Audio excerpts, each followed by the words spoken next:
San Lazzaro, la segnalazione: quando piove molto finisce tutto in Brenta. Maxi agrivoltaico a Rosà, quasi completata la pulizia dell'area ex Torresana Travettore. Infortunio sul lavoro, il dipendente è irregolare, i titolari lo abbandonano vicino al San Bastiano. Montegrappa, inseguimenti e multe ai Malgari, siamo delusi e preoccupati, è una persecuzione.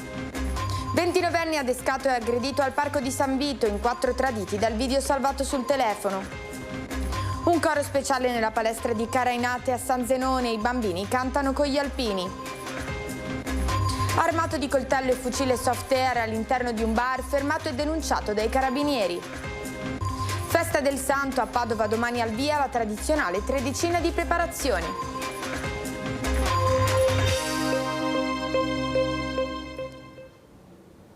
Buonasera e bentrovati a questa nuova edizione del TG Bassano, Pedemontana e Alta Padovana. Lo avete sentito dai titoli, c'è una parte di Bassano che vive letteralmente sopra una rete fognaria che possiamo definire datata, e quando arrivano i piovaschi quel che esce dalle case va a finire direttamente in Brenta. Vediamo. Cosa succede quando arriva un acquazzone di quelli che scaricano in poco tempo una bella quantità d'acqua? Succede che l'acqua trova una strada e poi se ne va verso il mare. A Bassano però succede anche qualcos'altro. Ad esempio succede che la rete fognaria vada sotto pressione e che quello che esce dalle case della gente vada a finire direttamente in Brenta invece di andare al depuratore. È una dinamica piuttosto usuale dove le fognature sono per così dire datate, come nella zona che costeggia il grande fiume a ridosso del terzo ponte. Ne avevamo parlato giusto a marzo, quando un cittadino ci aveva segnalato la presenza di pannolini, tovagliette e altri rifiuti in una canalina che dava in Brenta. Oggi arriva un'altra segnalazione ben più pesante da parte di un altro cittadino che ha fatto centinaia di foto e video che mostrano cosa succede quando piove. Il reportage mostra ad esempio i video di canali nei pressi del depuratore in caso di forti piogge, oppure il livello raggiunto dalla piena dei liquami, con la carta igienica e altri rifiuti a qualche spanna del suolo. Segno che l'onda non è certo cosa di pochi centimetri e quel che finisce nel fiume non è proprio una goccia. Per non parlare dell'odore assolutamente poco piacevole lasciato dalla marea scura in corsa verso il mare. E in zona c'è chi si chiede se queste dinamiche siano collegate con i recenti rilievi che hanno evidenziato la presenza di batteri come l'Escherichia coli a sud di Bassano.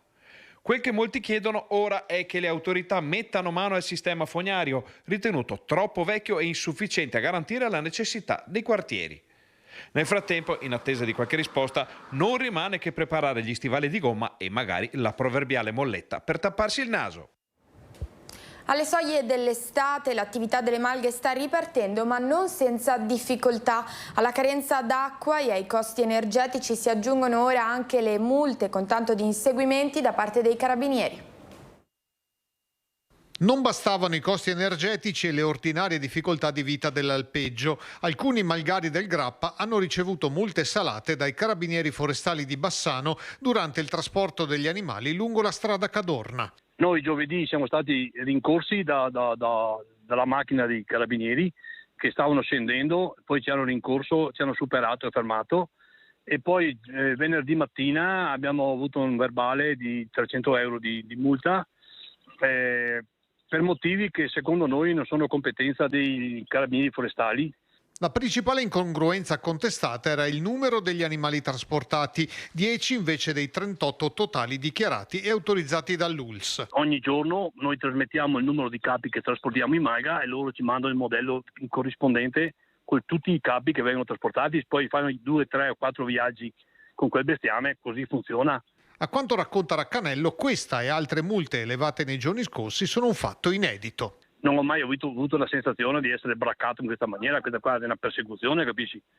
La sentiamo come una persecuzione, non qualcosa di normale. Le multe sono state elevate in controlli tra il primo e il settimo tornante della strada Cadorna, tutta nel territorio di Romano De Zelino, dove il sindaco si è già attivato. Ho avuto modo di interfacciarmi con i carabinieri per chiedere conto di questa attività, che non è tanto perché poi sfocia in sanzioni, quanto perché se fosse relativa a particolari attenzioni o controlli che erano necessari in questo periodo. Nel caso specifico la multa è stata di 300 euro, ma si può arrivare fino a 1500. In questi giorni cercherò di capire anche con l'azienda sanitaria e con i carabinieri la motivazione reale e se ci sono margini per almeno una riduzione di queste sanzioni. Resta l'amarezza di chi fatica a tenere in piedi l'attività di allevamento e produzione casearia. Delusi e preoccupati, perché non possiamo stare. Anche ieri pomeriggio alle 3 c'era un furgone di vacche che veniva su e dietro la macchina dei carabinieri che li rincorreva. Non è una vita semplice da qua, cioè non è un comportamento da normale, mi capisci? Ieri vi abbiamo parlato di un uomo abbandonato sanguinante vicino all'ospedale. Si tratta di un 56enne indiano ferito mentre lavorava senza regolare contratto e scaricato sulla strada dai titolari. Il dipendente irregolare rimane gravemente ferito, i titolari lo scaricano come un rifiuto sulla strada. Un episodio di una barbarie inaudita accaduto proprio a Bassano. Un uomo e una donna devono rispondere di omissione di soccorso e lesioni personali colpose in concorso. È stato risolto in breve tempo il giallo della persona trovata abbandonata e sanguinante in via Cadolfin vicino al San Bassiano, di cui vi abbiamo raccontato nei nostri TG. Si tratta di un 56enne di origine indiana residente in Campania, vittima di un serio infortunio mentre lavorava, senza alcun contratto, in un maneggio di Schiavon. L'uomo sarebbe caduto da 3 metri di altezza provocandosi fratture in diverse parti del corpo. I primi a soccorrerlo sono stati proprio i titolari dell'azienda agricola, 56 anni lui, 48 la compagna. Ma questi, data la sua condizione illecita, invece di chiamare il 118 l'hanno caricato in macchina e l'hanno abbandonato sanguinante vicino alla CMP Arena. Forse colta da rimorso, la donna ha utilizzato il telefono cellulare del ferito per chiamare il 112, fingendosi una passante. Il ferito è stato portato in ospedale e sottoposto a un intervento chirurgico. Fortunatamente è tenuto sotto osservazione, ma non è in pericolo di vita. I militari, con non poca fatica, visto che il 56enne conosce a stento l'italiano, sono riusciti a ricostruire l'accaduto e si sono mossi in collaborazione con i tecnici dello Spisal. All'interno dell'auto della coppia sono state rinvenute evidenti tracce ematiche lasciate dal 56enne sanguinante. Sono stati sequestrati anche i telefoni cellulari degli indagati per verificarne il contenuto e raccogliere eventuali ulteriori elementi a loro carico. Il titolare del maneggio di Schiavon è stato anche sanzionato per aver impiegato un lavoratore subordinato straniero senza aver comunicato l'avvio del rapporto lavorativo e per non aver comunicato all'autorità di polizia di ospitare un cittadino extracomunitario. In 4 devono rispondere di rapina in concorso dopo aver adescato e aggredito un 29enne al parco di San Vito a Bassano. Hanno attirato un 29enne bellunese nel parco intitolato a Gino Pistorello a San Vito di Bassano con la scusa di incontrare una fantomatica donna, ma quando il giovane è arrivato lo hanno circondato e aggredito con una violenza inaudita, calci, pugni, fratturandogli il setto nasale e la mascella per poi rubargli tutto quello che aveva e minacciarlo se avesse parlato. Non contenti hanno filmato la scena cruenta con un telefono cellulare ed è qui che i 4 soggetti, 2 residenti a Mussolente, gli altri 2, uno a Sedico, l'altro a Longarone nel Bellunese, si sono traditi. Sì, perché i carabinieri sono risaliti a loro proprio visionando quei video salvati nel telefono di uno del gruppetto, 19 anni di Mussolente, che era stato arrestato per rapina aggravata con lesioni per un episodio che l'aveva visto agire assieme alla sorella. Proprio in quell'occasione i militari avevano sequestrato il cellulare del misquilese, trovandovi dentro il video risalente a un mese prima, riuscendo così a identificare la banda. Per tutti e 4 è scattata la denuncia per rapina in concorso. Il 23enne di Longarone è stato denunciato anche per resistenza a pubblico ufficiale perché non voleva consegnare ai carabinieri il suo telefono, mentre l'altro giovane di Mussolente, 18 anni, deve rispondere di detenzione di droga ai fini di spaccio perché trovato con quasi mezzo etto di hashish in casa. L'ennesimo episodio di violenza con protagonisti giovani che preoccupa. Assistiamo ad un impoverimento del rispetto dell'altro, del senso di responsabilità e assistiamo a una spettacolarizzazione della violenza. Ragazzi così giovani che arrivano a compiere atti di questo tipo e addirittura a filmarli è una cosa grave perché probabilmente continuano a sentirsi anche impuniti, mentre ora, come abbiamo visto, la giustizia sta facendo il suo corso. Però mi chiedo anche cosa in più possiamo fare noi come istituzioni assieme alle famiglie. L'elisoccorso di Padova è intervenuto per recuperare un escursionista rimasto ferito a Valbrenta all'altezza della Cala del Sasso. Vista la zona impervia è stato necessario alleggerire il mezzo facendo scendere al campo sportivo di Valstagna 2 operatori mentre gli altri sono ripartiti per raggiungere l'infortunato. Ci spostiamo ora ad Asolo con un altro mortale. Giampaolo Rossi è la 5ª vittima della strada nella Marca nel solo mese di maggio. Non è ancora stata fissata la data del funerale di Giampaolo Rossi, il 48enne residente a Fonte, rimasto vittima di un incidente stradale giovedì sera mentre stava rincasando. Il corpo si trova all'obitorio del San Giacomo Apostolo di Castelfranco a disposizione dell'autorità giudiziaria. La tragedia lungo via Castellana a Villa d'Asolo.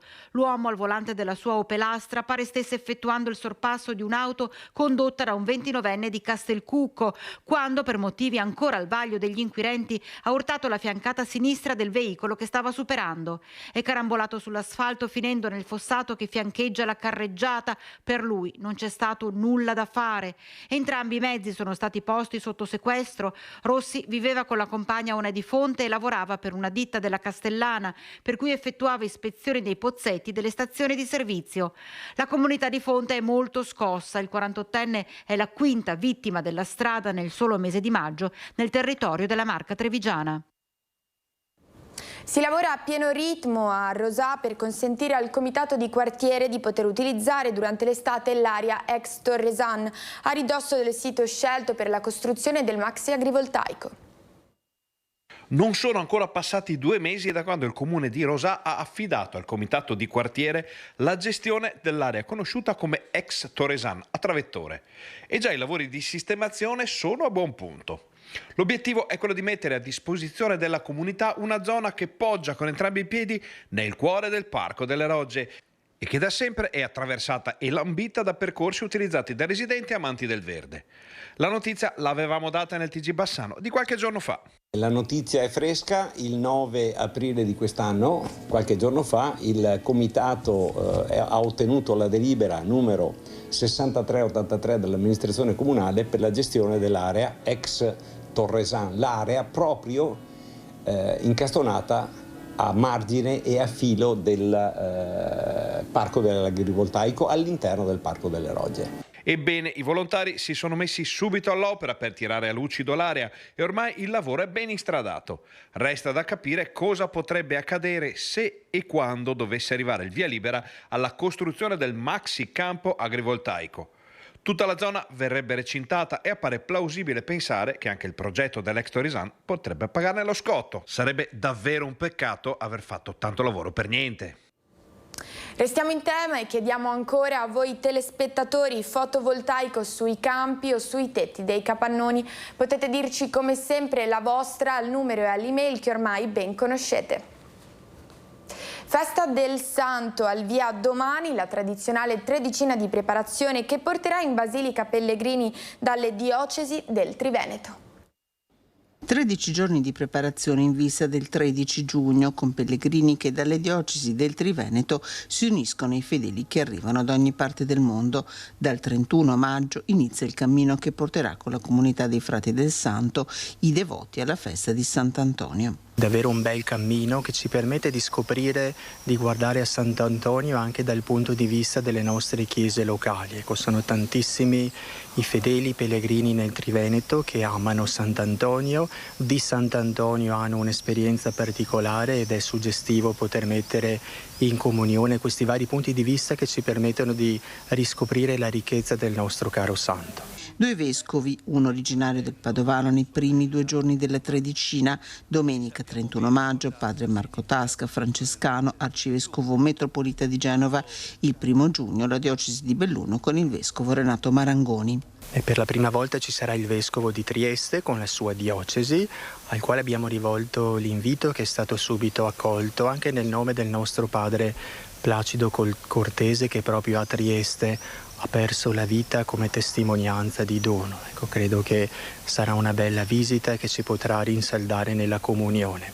Altro appuntamento ormai consueto, bello, è quello della presenza del cardinale Matteo Maria Zuppi, che sarà domenica 7 giugno sempre alle 18, così come il 2 giugno il vescovo di Trieste sarà presente alle 18. Il 7 giugno, nella messa delle 11, un appuntamento particolare, la messa in basilica per i genitori colpiti dalla perdita di un figlio. Mercoledì 10 giugno al Santo sarà presente il patriarca di Venezia, Monsignor Francesco Moraglia.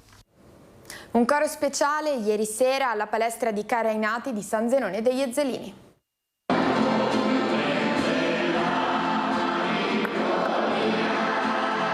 Un coro così speciale non si era mai visto. Protagonisti i ragazzini e le ragazzine della primaria di Carainati di San Zenone degli Ezzelini e il locale Gruppo Alpini, che ha lavorato per mesi con i giovanissimi.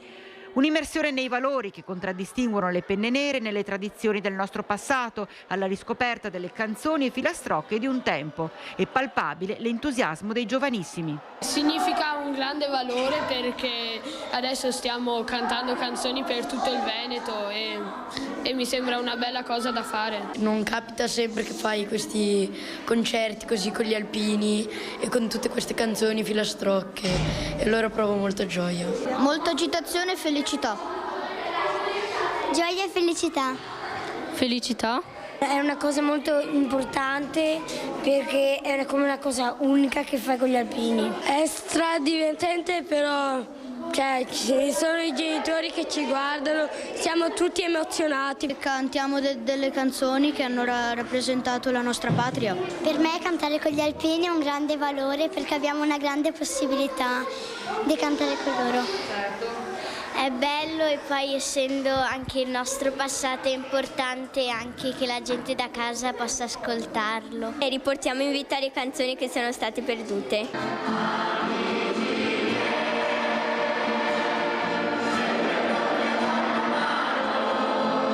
Emozione unica direi, ma è un binomio bellissimo, un binomio che fa ben sperare per il futuro perché in realtà va a sancire quello che è il lavoro proprio degli alpini all'interno del proprio gruppo, all'interno del proprio paese. Sono sicuro comunque che sono semi che sono piantati per terra e daranno buoni frutti.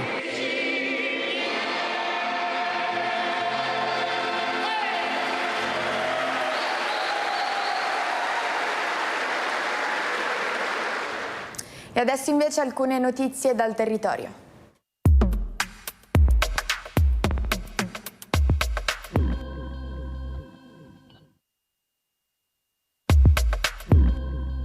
Una parapendista statunitense di 24 anni è precipitata poco dopo il decollo a Costalunga di Romano d'Ezzelino, riportando un trauma al bacino e alla colonna. Il soccorso alpino di Arsiero, Schio e Asiago e i vigili del fuoco hanno ritrovato nel bosco un anziano in stato confusionale non rientrato a casa dopo una passeggiata. Parte a giugno e proseguirà anche a luglio e settembre Atletichiamoci, percorso gratuito di avvicinamento all'atletica proposto dal GS Marconi Cassola. Lunedì uffici comunali chiusi a Mussolente, garantiti in caso di necessità i servizi pubblici essenziali. Dal 18 al 21 giugno Bassano del Grappa ospita Dietro lo sguardo, rassegna dedicata al cinema e al suo legame con il territorio. A Fonte si è svolto il Pedibus Day per far conoscere e sperimentare il pedibus ai bambini e alle loro famiglie. La partecipazione è stata molto positiva. Giovedì 4 giugno alle 20:30 nella sala consiliare incontro con la cittadinanza promosso dal gruppo di maggioranza Progetto Enego. Nasce a Romano Punto Stampa Romano, un nuovo spazio di informazione, aggiornamento e dialogo tra comune e cittadini con appuntamento settimanale. La distribuzione di prodotto antilarvale in piazza Garibaldi a Bassano continuerà per tutti i giovedì di giugno. Alcune classi della primaria Alighieri e Da Vinci di San Giorgio in Bosco hanno partecipato al progetto di educazione stradale con gli agenti della locale. A Campo San Piero è in fase di avvio il piano di ammodernamento dei contenitori ETRA per il conferimento dei rifiuti per garantire l'efficienza dei servizi.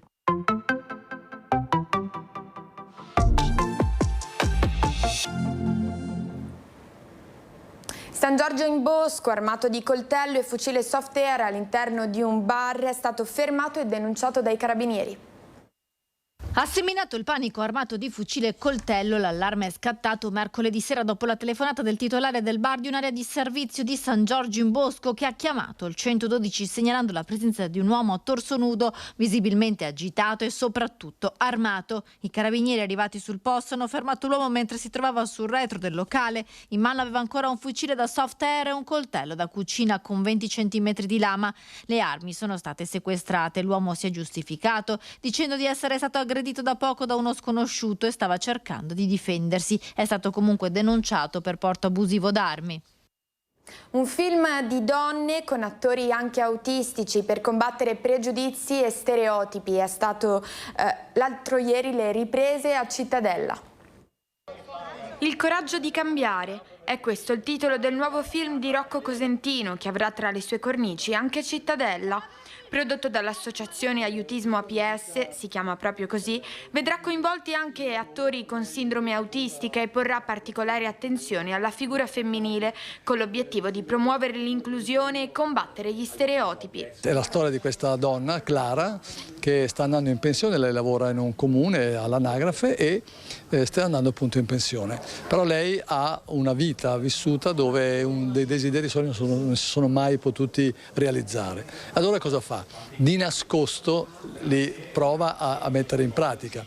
Però un po' per volta lei inciamperà su un numero X di donne che hanno lo stesso problema, si scopriranno queste tematiche, quindi questo momento di difficoltà. Le donne devono fare sempre delle scelte, o essere madri o essere altro, quindi la volontà di mettere in pratica i propri desideri. Le riprese sono iniziate il 24 aprile e la prima potrebbe arrivare verso la metà del 2027.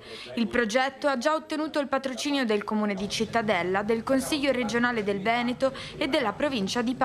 Ancora una volta Cittadella come location per un suo film, un film importante, insomma, che vedrà sicuramente le nostre bellissime mura, il nostro bellissimo territorio, ma vedrà anche un tema importante che è quello dell'autismo, grazie all'associazione Aiutismo APS di Cittadella, che sarà partner di questo film, promotore di questo film, quindi un film che non sarà solo da guardare ma sicuramente anche da ascoltare. Un grande applauso da parte mia e di tutta la provincia di Padova a questa bellissima produzione. La protagonista Clara e tutti ovviamente gli attori ci portano appunto alla scoperta di una tematica importante, che è quella dell'emancipazione femminile, quella appunto del superamento dello stereotipo del ruolo della donna nella società moderna.